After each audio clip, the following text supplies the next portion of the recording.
Hi friends, welcome to Ami's kitchen. ഇന്ന് നമ്മൾ തയ്യാറാക്കാൻ പോകുന്നത് വളരെ ടേസ്റ്റി ആയിട്ടുള്ള ഒരു പെപ്പർ ചിക്കൻ്റെ റെസിപ്പിയുമായിട്ടാണ്.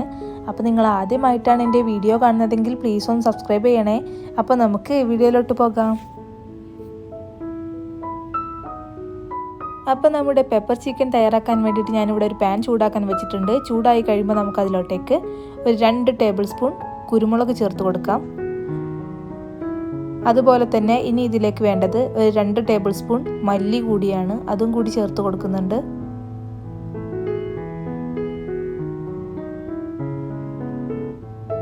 ഇനി നമുക്ക് ഇതിലോട്ടേക്ക് വേണ്ടത് 1 ടീസ്പൂൺ ചെറിയ ജീരകമാണ്, അത് ചേർത്ത് കൊടുക്കുന്നുണ്ട്. അതുപോലെ തന്നെ ഇനി ഇതിലേക്ക് വേണ്ടത് 1 ടീസ്പൂൺ പെരിഞ്ജീരകം കൂടിയാണ്, അതും കൂടി ചേർത്ത് കൊടുക്കുന്നുണ്ട്. ഇനി നമുക്കിതിലോട്ടേക്ക് കുറച്ച് കറിവേപ്പില കൂടി ചേർത്ത് ലോ ഫ്ലെയിമിലിട്ട് നന്നായിട്ട് ഇതൊന്ന് വറുത്തെടുക്കണം.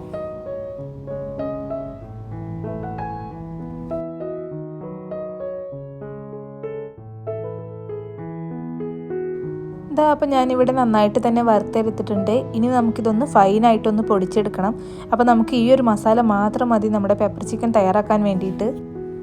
അപ്പോൾ ഞാനിവിടെ മസാലയൊക്കെ നന്നായിട്ട് തന്നെ ഒന്ന് പൊടിച്ചെടുത്തിട്ടുണ്ട്. ഈ ഒരു രീതിയിൽ വേണം നമ്മളിതൊന്ന് പൊടിച്ചെടുക്കാൻ വേണ്ടിയിട്ട്. ഇനി നമുക്കൊരു പാൻ ചൂടാക്കാൻ വെക്കാം. ചൂടായി കഴിയുമ്പോൾ അതിലോട്ടേക്ക് ഒരു 2 ടേബിൾ സ്പൂൺ ഓയിൽ ഒഴിച്ചു കൊടുക്കാം.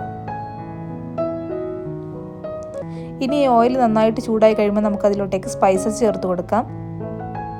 ഞാനിവിടെ 4 ഏലക്ക, 6 ഗ്രാമ്പു, അതുപോലെ തന്നെ 3 പട്ടയാണ് എടുത്തിട്ടുള്ളത്. ഇതിനെ ഒരു 12 സെക്കൻഡ് നന്നായിട്ടൊന്ന് സോട്ട് ചെയ്തെടുക്കണം.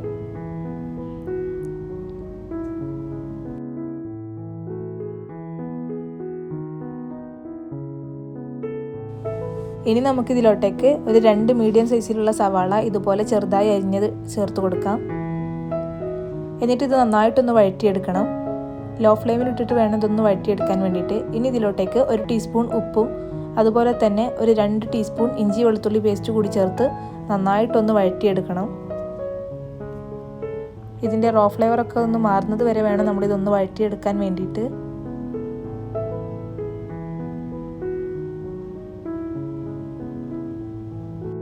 ഇപ്പം നമ്മുടെ സവാളയൊക്കെ നന്നായിട്ട് കളർ മാറി വഴണ്ട് വന്നിട്ടുണ്ട്. ഇനി നമുക്ക് ഇതിലോട്ടേക്ക് നമ്മൾ പൊടിച്ച് വെച്ച നമ്മുടെ മസാല ഇതിലോട്ടേക്ക് ചേർത്ത് കൊടുക്കാം.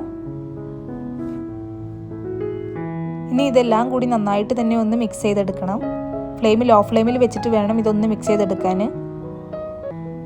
ഇനി ഈ മസാലയുടെ റോ ഫ്ലേവർ മാറുന്നത് വരെ നമ്മൾ നന്നായിട്ട് തന്നെ ഒന്ന് വഴറ്റിയെടുക്കണം. ഇപ്പം നമ്മുടെ മസാലയുടെ റോ ഫ്ലേവറൊക്കെ നന്നായിട്ട് മാറി കിട്ടിയിട്ടുണ്ട്. ഇനി നമുക്ക് ഇതിലോട്ടേക്ക് 2 മീഡിയം സൈസിലുള്ള തക്കാളി ഇതുപോലെ ഒന്ന് ചെറുതായി അരിഞ്ഞ് ചേർക്കണം. എന്നിട്ട് ഇതെല്ലാം കൂടി നന്നായിട്ട് തന്നെ ഒന്ന് മിക്സ് ചെയ്യണം.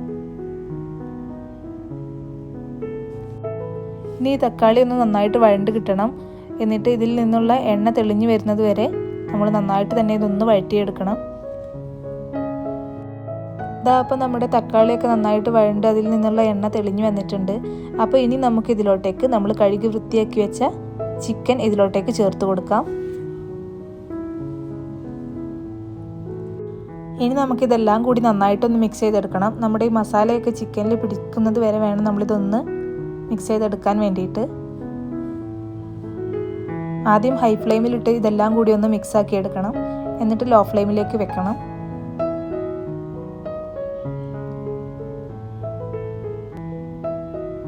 അപ്പോൾ ഞാനിവിടെ ഇതുപോലെ ഒന്ന് മിക്സ് ചെയ്തെടുത്തിട്ടുണ്ട്. ഇനി നമുക്കിത് അടച്ച് വെച്ച് ഒരു 5 മിനിറ്റ് ലോ ഫ്ലെയിമിൽ ഒന്ന് കുക്ക് ചെയ്തെടുക്കണം. അപ്പോൾ നമ്മുടെ ചിക്കനിൽ നിന്നൊക്കെ അത്യാവശ്യം വെള്ളം ഇറങ്ങും. ഇപ്പോൾ 5 മിനിറ്റ് ആയിട്ടുണ്ട്. അപ്പോൾ അത് ഏകദേശം ചിക്കനിൽ നിന്നൊക്കെ വെള്ളം ഇറങ്ങിയിട്ടുണ്ട്. അപ്പോൾ നമ്മൾ ഇതുപോലെ ഇടയ്ക്കൊന്ന് നന്നായിട്ടൊന്ന് മിക്സ് ചെയ്ത് കൊടുക്കണം.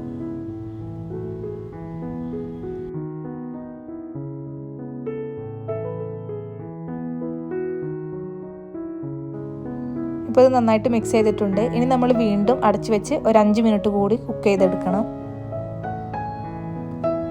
അപ്പോൾ ടോട്ടൽ 10 മിനിറ്റ് ആയിട്ടുണ്ട്. അപ്പോൾ നമുക്കിതൊന്ന് തുറന്ന് നോക്കാം. ഇപ്പോൾ നമ്മുടെ ചിക്കനിൽ നിന്ന് മുഴുവൻ വെള്ളമൊക്കെ ഇതിൽ ഇറങ്ങിയിട്ടുണ്ട്.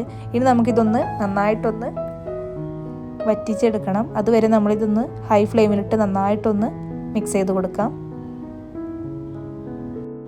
അപ്പോൾ നിങ്ങൾക്ക് ഇത്രയും ഗ്രേവിയോട് കൂടിയാണെന്നുണ്ടെങ്കിൽ ഇനി അടച്ച് വെക്കണ്ട. അല്ലാന്നുണ്ടെങ്കിൽ ഇതുപോലെ വീണ്ടും ഒരു 5 മിനിറ്റ് കൂടി അടച്ച് വെച്ച് ഹൈ ഫ്ലെയിമിൽ നന്നായിട്ടൊന്ന് കുക്ക് ചെയ്തെടുക്കണം.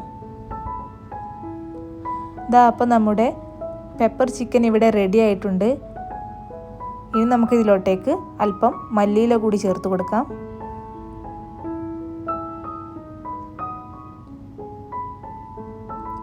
ഇനി ഇതെല്ലാം കൂടി നന്നായിട്ടൊന്ന് മിക്സ് ചെയ്തെടുക്കണം.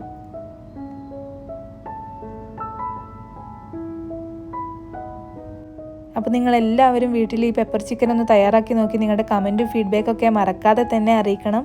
നിങ്ങൾക്ക് ഈ വീഡിയോ ഇഷ്ടമായാൽ ലൈക്കും ഷെയറും സബ്സ്ക്രൈബും ചെയ്യണേ. Thanks for watching.